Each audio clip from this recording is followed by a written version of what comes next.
It's Patrick and Thomas here on the show today, and Holly's here giving us moral support. Hi, Holly. Hey, guys. Hey, how's it going? Yeah, and of course, Thomas from Chicago. Some of you listeners will already be familiar with him. We wanted to talk about Trump's first 3 weeks in office. How do you think he's doing? Okay, good question. First of all, no one's gonna be familiar with me except for no one. We did The Art of Weightlifting got 300 views on BitChute.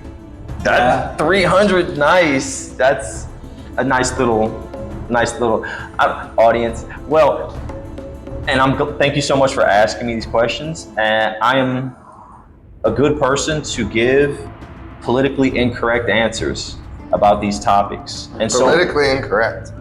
Well, I mean, I think that if I was giving politically correct topics, it wouldn't be worth. You wouldn't be here. It wouldn't be interesting to even ask me, right? So how do you think Trump's doing the first 3 weeks in office? Man, just 3 weeks, and we could probably talk 3 hours, right, about this topic. He hit the ground running. He's trying to make a very powerful statement. He's trying to make money. He's cutting budgets and trying to save money. Yeah, he's trying to save money. Yeah, he's running it like a business. Yeah, and sometimes I think Trump can go too far, and it's actually irresponsible. It comes across as childish. Like I was talking about the United States wanting to buy Greenland, and he actually had a conversation with the Danish prime minister because Greenland's part of Denmark. And the Danish prime minister was like, no, it's not for sale. Trump's been saying he wants to make Canada a state. He's talking about taking the Panama Canal. I think he's going too far because like during the campaign, he promised to be moderate. And it's hard to know Absolutely. if he's really serious about these things or if he's just doing it for a joke. I mean, and then we were talking way over here, his plan for the Palestinians, which is just to send them somewhere else. Neither of us think that's a real solution. He said he was going to end wars, and we saw just recently, which is more or less within the last 2 days, he did a press conference. I believe Mr. Netanyahu, was there, and it just looked like he was being puppeteered. He mentioned how the United States just does whatever Israel wants. Yeah, and instead what he did is he said, we're going to come in, the U.S. is going to come in, and we're going to take the Strip. It's going to be ours, as opposed to it being, it's going to be Israel's. And it's... Yeah, it's so interesting for me that they talk about where can the Palestinians go. Egypt says they don't want them. Jordan says they don't want them. But what about the Palestinians deciding? Gaza has a sea coast, but the Israeli Navy has a naval blockade, so nobody can leave. The Palestinians can't get any passports because they're in no man's land, limbo.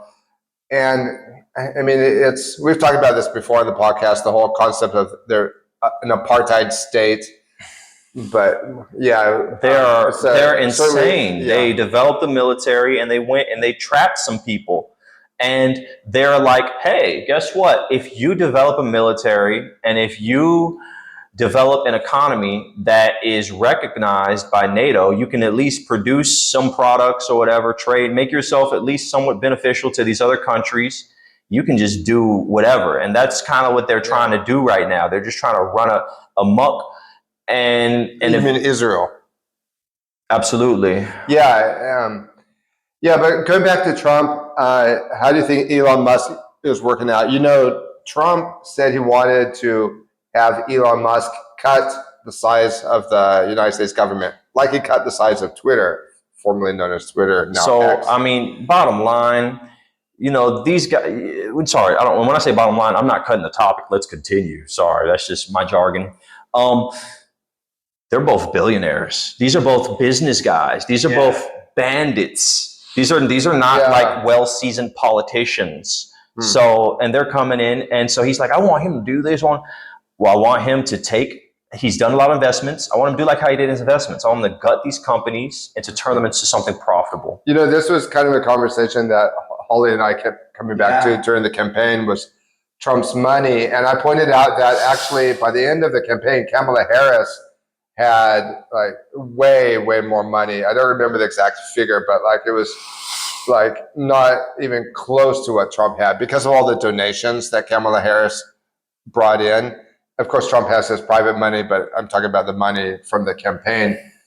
And I made the point that when you're a poor person, like Barack Obama, relatively well off, but certainly not rich. I mean, he was a university professor. You have to go to the pharmaceutical industry. You have to go to the arms industry. You have to go to Wall Street and get donations. And then when you become president, you're not free because they want their pound of flesh. They don't call them bribes. They call them campaign contributions. But the money that Trump has is what enabled him to have his own voice, to be independent, because he wasn't beholden to all these industries. That's what he believes. That's what Trump believes. The money that Trump has is money that's contingent upon his business. Business is what creates. Well, his business is now in the hands of his son. So we see that it's in the hands of his son, but let's see the things that Trump has done, right? So Trump has gone after. So this is what I've seen. This is my summary. Trump has taken U.S. troops and he's put them on the border. So guess what that registers with me? That tells me instead of sending them over to any other country and spending however X amount of dollars it would have taken to send 10,000 troops to South Korea or Syria or any of these places, he saw it's cheaper to send them to the border. It's a domestic flight. And so how much will we save? America first. How much money will you save off of 10,000 troops sending them there as opposed to overseas? You're going to save at least per person a couple $100. Well, you know, this issue of the border, it was such a controversial issue during the campaign. He's a businessman. He's thinking in numbers of money. So if you have if each person you'll save, let's say $300, it's an international flight versus domestic flight. So the difference would be greater than 300. Yeah, you save money by putting the military on the border, but is a good policy decision to control the border? Well, I want to finish making this point. This is a good point. This point can't get cut off. All right. Anytime they try to cut a point off, or it just, it's a coincidence. It's a strong, good point. So let's say it's just $400 per person. That's 400 times 10,000. That's a fat little savings that you had there that you just made off of 10,000 troops. Guys in the military are mandatory. So that's mandatory time. They have to serve. They have to be pushed around. So while Trump is making these small decisions to push them to these places, he can over and over and over again save money on top of money on top of money that he can funnel into himself and into his own corporations and into Elon Musk. Wait, do you say the military money he's saving, he can funnel into his... He will 100% do that. That's Elon Musk's department is all about managing money. And managing money is what they believe controls everything. It is the secondary control source. The primary control source is technology. Technology is more powerful than money. Okay.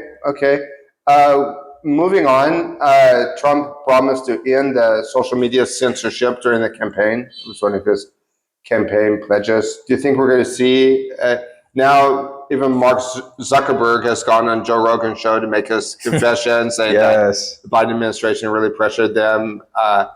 It's interesting. Holly and I were talking about this on a previous podcast, how within 24 hours of Biden and Kamala Harris coming into the White House in 2021, they approached the social media companies, these tech giants like Facebook and Twitter and YouTube, and said, if you don't censor our political opponents, we will shut you down by ending the section 130, or I don't remember what it was, maybe section 230, I think it is, of the Communications Act, where if you write something on Facebook, you can be liable for defamation, but Facebook itself cannot be liable. Unlike if you write something in the New York Times that's untrue about somebody, you can be sued as an author, and the New York Times can also be sued.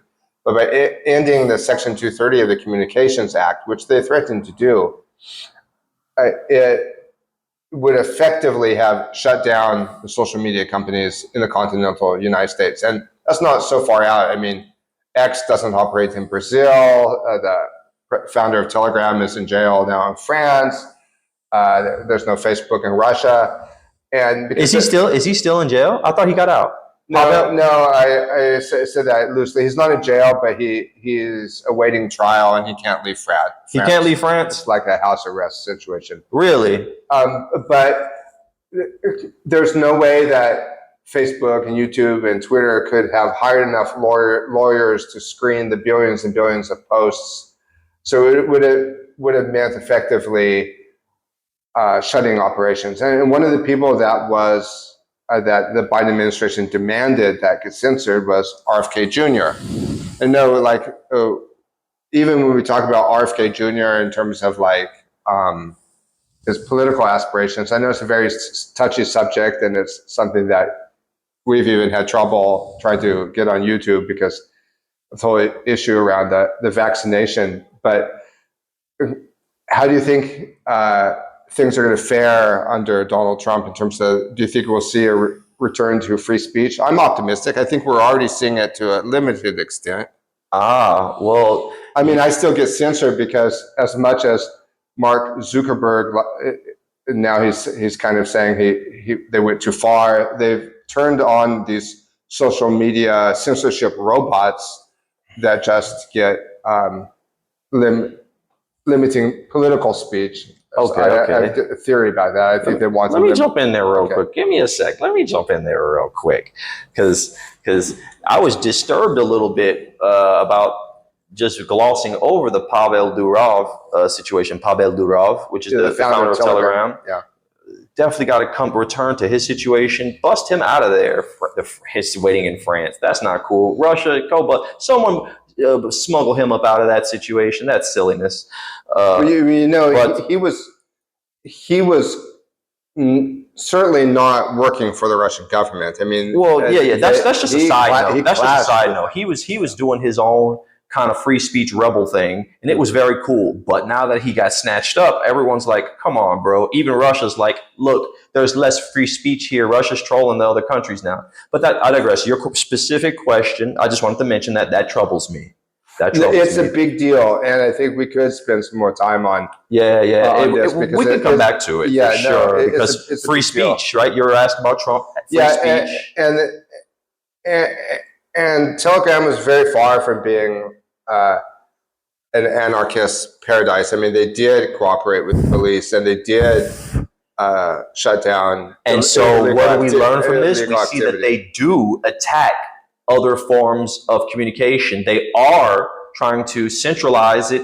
They're trying to be stagnant. They want to hold everyone hostage. This is what people are saying about Zuckerberg. Zuckerberg's holding us hostage. On these platforms come and they go, they die. Well, I guess what Telegram's great sin was they didn't give the intelligence agencies a back door to be able to read everything. That's what they say. That's one of the reasons.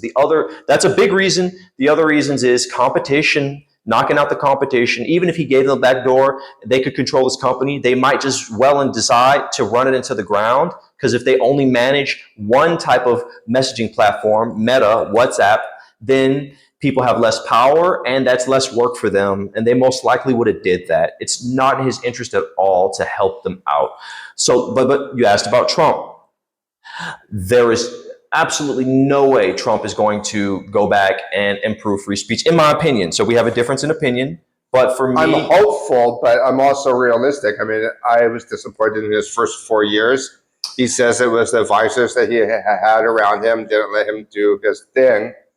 But I've compared him with a dog whose bark is louder than his bite. He's a businessman. They know how to sweet talk people. Trump knows how to act and posture and sweet talk. But for like I said, for me, him being a businessman and not being a politician, that's actually an advantage. It could be. Here's the deal. So it matters about mental integrity and how much he can get done and his powers of manifestation, his actual powers of manifestation. So just saying he has money, that's not that might not be the whole story. So what we saw is when he came into the presence of Netanyahu on their recently, this was like yesterday. That was painful to watch. Netanyahu looked like Emperor Palpatine from Star Wars. The way he sat there, he clearly showed, I have mastered the arts of the Force, the arts and abilities to navigate this technology, this artificial intelligence, the abilities to sophisticatedly make people disappear and to control people, even leaders. Regime change, because the regime change in Syria was the 30-year plan. They wanted to do it right after Iraq, but the U.S. military got bogged down in Iraq, but eventually happened. They're tripping. Their whole campaign is silliness. He's an evil, silly. He is the most hated person on the planet. So we don't have to go into that. A close second might be Vladimir Zelensky, the dictator of Ukraine. What about the Ukraine war? Do you think Trump's going to be able to? No. He's hated way more than the leader of Ukraine. Just people seeing Yahoos. I'm just going to call him Yahoo. Just people seeing his face. It's repulsive. His voice puts masculinity to shame. It makes me ashamed when I have deep voice moments. Yeah. He just looks like he's just taken all of the sauce and all of the drugs and turned himself into this, like, it's like Superman. You're a monster, Zod. When Superman has Zod's head and he's like, you're a monster, and he has to snap his neck, that's Netanyahu. Yeah. He's a monster. You are a monster, dude. Mafia Don. No doubt about it. He's a monster of a Mafia Don. And I think this is one of also where we can see the control of the media over the world, because they don't report Israel's role in the false flag terrorism like 9/11 and other attacks. Getting any footage of it to gain a proper idea of everything that's happening is difficult. They only post certain things. They skew things. These guys are control freaks, and we can talk all day about them. Yeah. Let's come back to Trump.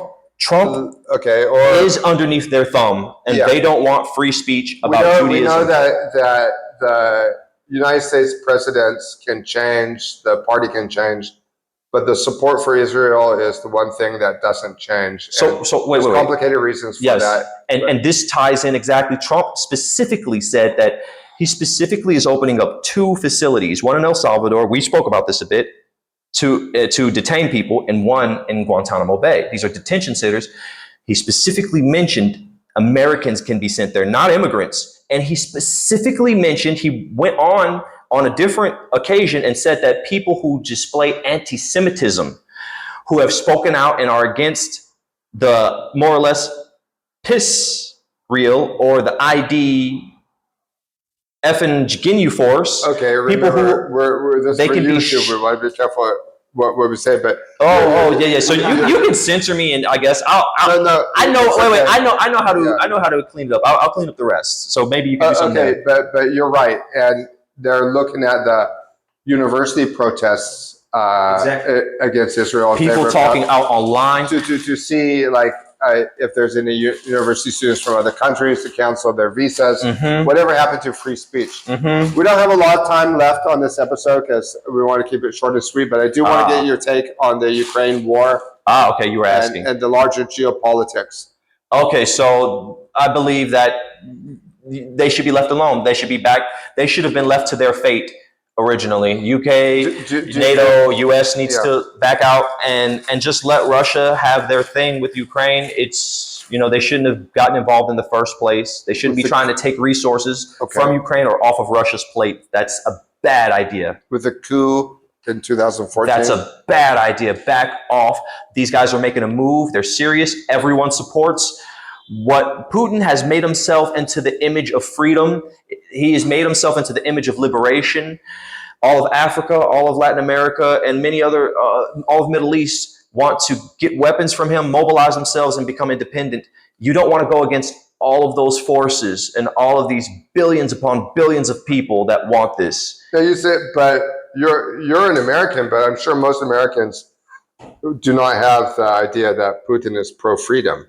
It depends on which ones you're talking to. Based off of, they can go online. I've seen a lot of chats. Many people do believe that. He's put himself in that position. When it comes to these leaders, if we're talking about Trump, Biden, Yahoo,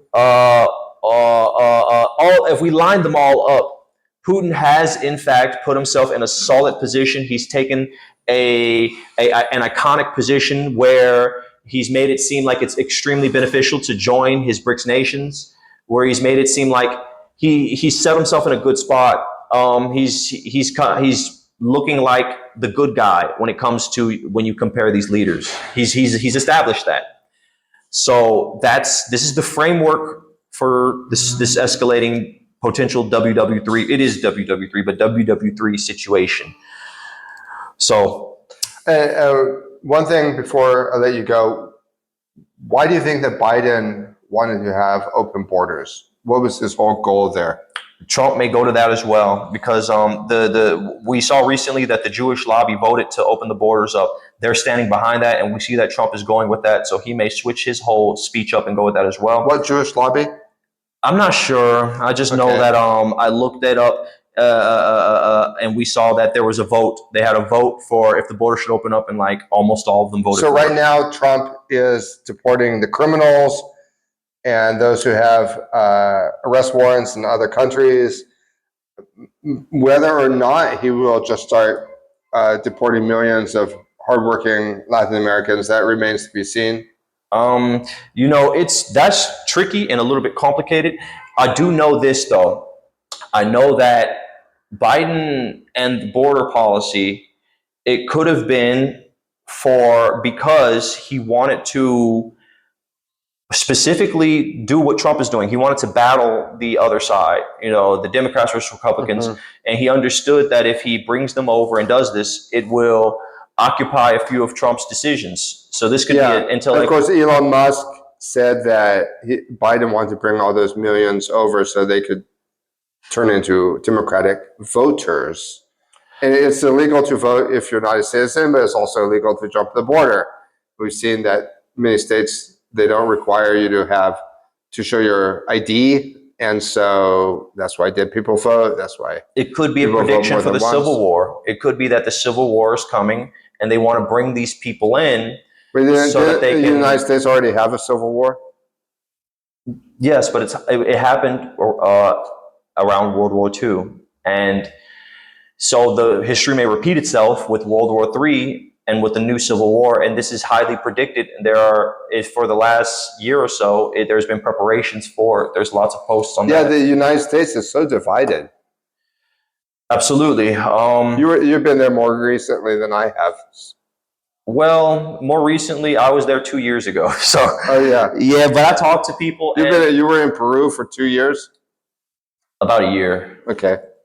And everywhere else. And so Rick Steves, the travel journalist, he said that tongue in cheek, but that people shouldn't be allowed to vote in the U.S. unless they had visited another country.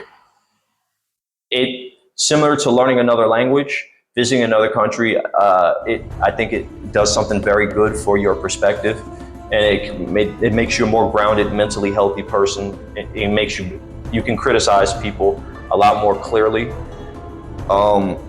Anyone that's in power, they've traveled and been in other countries, so it's preposterous to think that you can just spend your whole life in one place, especially if you're from a country like the U.S. Especially, it's super important if you're from the U.S. To go and to see the world a little bit. You can't have that much ignorance. Okay, Thomas, well, thank you very much, and we look forward to another episode. 100%. Thank you so much for having me.